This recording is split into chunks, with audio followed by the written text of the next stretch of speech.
अस्सलाम वालेकुम नाज़रीन, हाजी साहब के मज़ेदार पकवान में खुश आमदीद। नाज़रीन, आज हम आपके लिए बहुत ही ज़बरदस्त डिश लेके आए हैं। आज हम इंशाल्लाह जो देसी मुर्गी का कोरमा बनाएंगे, बहुत ही ज़बरदस्त इंशाल्लाह बनेगा, आपको बहुत मज़ा आएगा। तो चलें अल्लाह का नाम लेके शुरू करते हैं। बिस्मिल्लाहिर्रहमानिर्रहीम। अस्सलाम वालेकुम नाज़रीन, आज हम अल्हम्दुलिल्लाह देसी मुर्ग पकाएंगे और बहुत ज़बरदस्त तरीके से पकाएंगे। ये देखें, हमने इसका गोश्त बनवा लिया। तो हम सबसे पहले हम इसको जो नमक है वो लगाएंगे। चल पाऊंगा ये इस तरीके से हम इसमें नमक छिड़केंगे और इसको मिक्स कर देंगे और तकरीबन 20 मिनट तक ऐसे ही हम जो नमक है इसको नमक में रहने देंगे, ताकि जो इसका अंदर से सारा खून वगैरह कचरा वगैरह वो निकल जाए। जी नाज़रीन, तो सबसे पहले चूल्हे पे हम ये जो देसी मुर्गी हमने धोई है ये रखेंगे। ये देखें कितनी साफ़ सुथरी बेहतरीन तरीके से ये धुल गई है। अब सबसे पहले इसमें जो हम डालेंगे वो प्याज है। ये हमने 3 अदद दरमियाने साइज़ की जो प्याज है ये कटी हैं, ये डाल दी हैं। इसके बाद अब हम इसमें जो लहसुन और अदरक है वो इस तरीके से हमने काटा वो डालेंगे। ये देखें, इस तरीके से हमने इसको काट दिया, वो इसमें डालेंगे।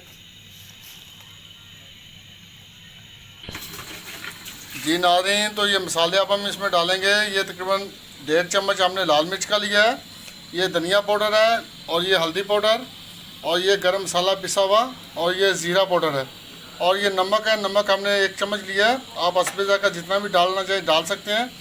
और इसके साथ ये तकरीबन 20 से 25 अदद साबुत काली मिर्च हम डाल रहे हैं इसमें। ये चीज़ें हम इसमें डालेंगे। जी नाज़रीन, ये चीज़ें हमने इसमें डाल दी हैं। जी नाज़रीन, तो अब हम इसमें तकरीबन 1 लीटर जो है वो पानी डालेंगे। इस तरीके से आपने पानी डालना है ताकि ये जो गोश्त है आपका गल जाए। ठीक है, अब इस पर हम ढक्कन दे देंगे और तकरीबन 20 मिनट तक हम इसको पकने देंगे नाज़रीन।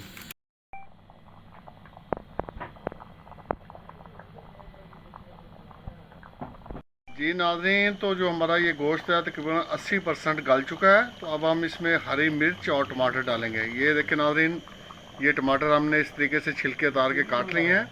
ये हरी मिर्च है, तो अब इसमें ये डालेंगे। ये टमाटर और हरी मिर्च डाल दिए। तो अब ये जो पानी है हम इसको खुश्क होने देंगे।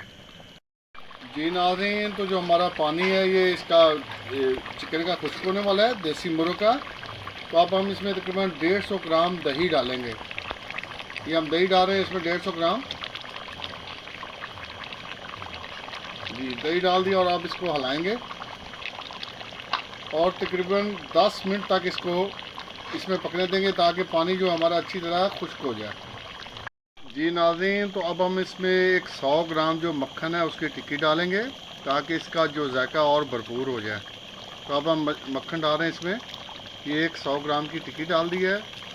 तो इसके तकरीबन 10 मिनट बाद हम इसमें कुकिंग ऑयल डालेंगे। अगर आप अभी भी डालना चाहें तो वो आपकी मर्ज़ी है। जो ऑयल है वो अच्छी तरह पक जाएगा। जी नाज़रीन, तो अब हम इसमें तकरीबन 150 ग्राम कुकिंग ऑयल डालेंगे। ये ऑयल डालने हम इसमें 150 ग्राम। ये देखें, इस तरीके से आपने इसमें ऑयल डालना है और इसको अच्छी तरह इसको जो ना भूनना है, फ्राई करना है। ठीक है, ये देसी मुर्ग है, बहुत ताकत वाली चीज़ होती है। जी नाज़रीन, तो देखें माशाल्लाह गोश्त जो हमारा फ्राई हो चुका है। तो अब इसमें हम थोड़ा सा पानी डालेंगे, ताकि जो इसका जी ग्रेवी है बहुत अच्छी बन जाए। ठीक है, थोड़ा तकरीबन हम इसमें आधा किलो पानी डालेंगे, इससे ज़्यादा नहीं डालेंगे। और पानी डालने के बाद तकरीबन 10 मिनट इसको पकने देंगे। जी नाज़रीन, तो सालन हमारा पक चुका है। तो अब हम इसको डिश आउट करेंगे। जी नाज़रीन, तो सालन हमारा जो पक चुका है बिल्कुल, देखे माशाल्लाह बहुत ही ज़बरदस्त पका है, बहुत ही ज़बरदस्त। तो अब हम इसको प्लेट में निकालेंगे। जी नाज़रीन, तो देखें माशाल्लाह कितना प्यारा सालन पका है, बहुत ज़बरदस्त, सुभान अल्लाह। तो बहुत ही प्यारा पका। तो आप भी अपने घर में ट्राई करें, बहुत ताकत वाली चीज़ है। तो इसके साथ ही हम आपसे चाहेंगे इजाज़त। आपका और हमारा अल्लाह ताला हामी नासर। अस्सलाम वालेकुम व रहमतुल्लाहि व बरकातहू।